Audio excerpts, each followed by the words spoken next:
Welcome back to my channel. In this video I'll be showing you how to make Shami Kebab. The full measurements and ingredient list is written in the description box below. If you're also new to my channel, make sure to like and subscribe.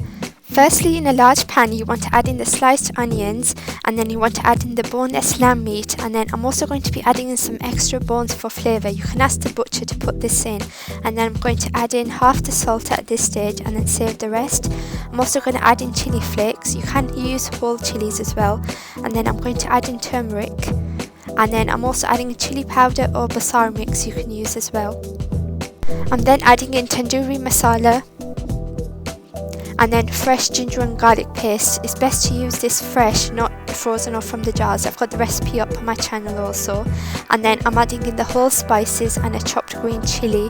I've got the full list in the description box to the ones I've used. And then I'm adding in the boiled water. You now want to turn on the heat and then mix this really well. And then just keep it on a high heat and just wait until the mixture comes to a boil. And then once it's boiling, you just want to cover and simmer this for about 30 minutes or just until the meat is tender. So after 30 minutes, I'm just going to give this a quick mix and make a little space in the middle, and then I'm going to add in the pre-soaked Chana Dal. You then want to make sure that the dal is all in the middle, and then just cover with some water on top just to make sure it's buried, and this will make sure that it cooks evenly. And then I'm just going to cover this for another 25 minutes. So after 25 minutes, I'm then going to add in the chopped potatoes. You can keep these quite big, it doesn't really matter. And then again, I'm just making sure the water's on top, and then I'm going to cover this for 40 minutes. I'm now going to check the meat, dal and potatoes are really soft. They should easily squash and fall apart when touched like this. If it's not quite done at this point, you can leave it on for longer. It will just depend on the type of meat you're using and how long you've pre-soaked your dal for. I'm now going to turn up the heat to high and then start to reduce the liquid. I'm also going to remove the whole spices at this point as they come to the top.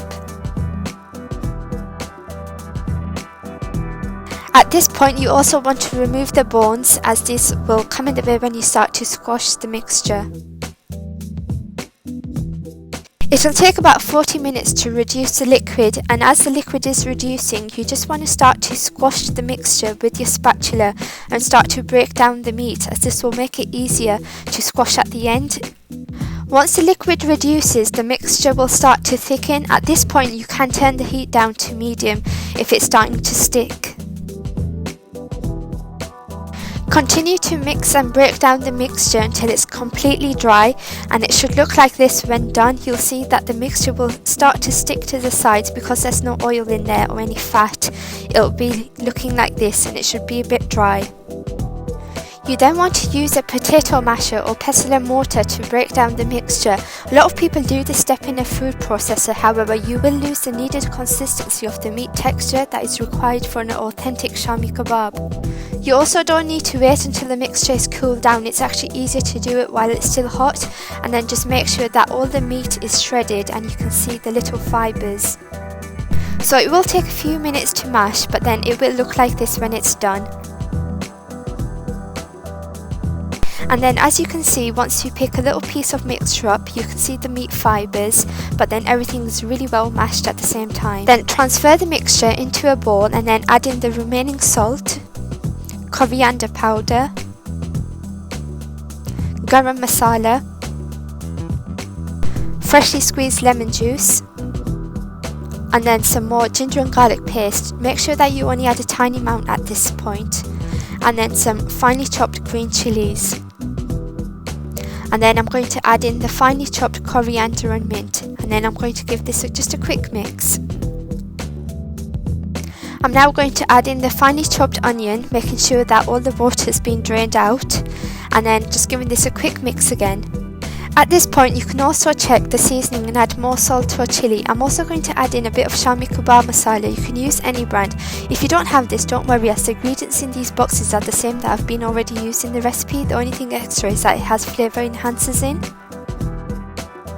So then once the mixture has fully cooled, I'm then going to add in a beaten egg and then knead this mixture really well for a few minutes.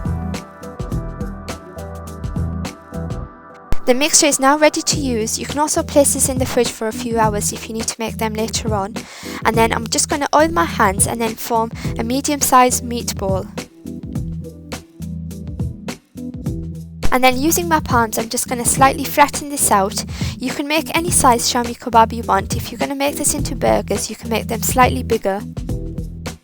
Now, if you're a beginner, you can use a cookie cutter to make a perfect even round shape.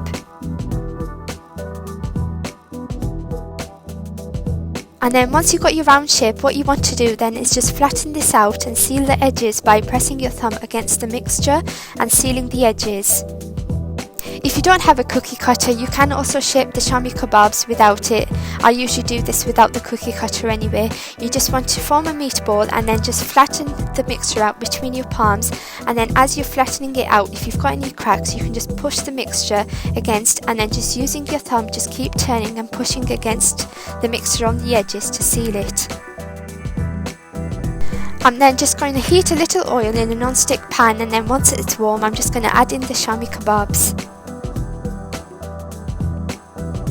You want to keep the heat just above low and then fry this for about 2 to 3 minutes. And then after a few minutes, I'm just going to flip these over to the other side. It's easier if you use a spoon just to support it while you're flipping over. And then again, you just want to cook for another few minutes and then just drain onto some kitchen paper and they're ready to eat.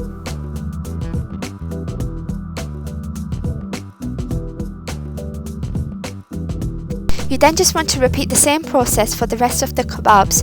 In between each batch, it's also best to clean the oil just so you don't get any brown bits on the new kebabs. Also make sure that you don't add too much oil into the pan. You just want to put it where it just goes up the sides, otherwise if you end up deep frying them, they will split. You can also dip the kebabs into beaten egg before frying just to give it an extra bit of taste. Once you've drained the oil out from the kebabs onto kitchen paper, they're then ready to serve. You can serve the kebabs as a burger or just enjoy them as they are on their own. And as you can see, once you break the kebab down the middle, you should see the shredded meat fibres. This is the authentic texture you want in a Shami Kebab.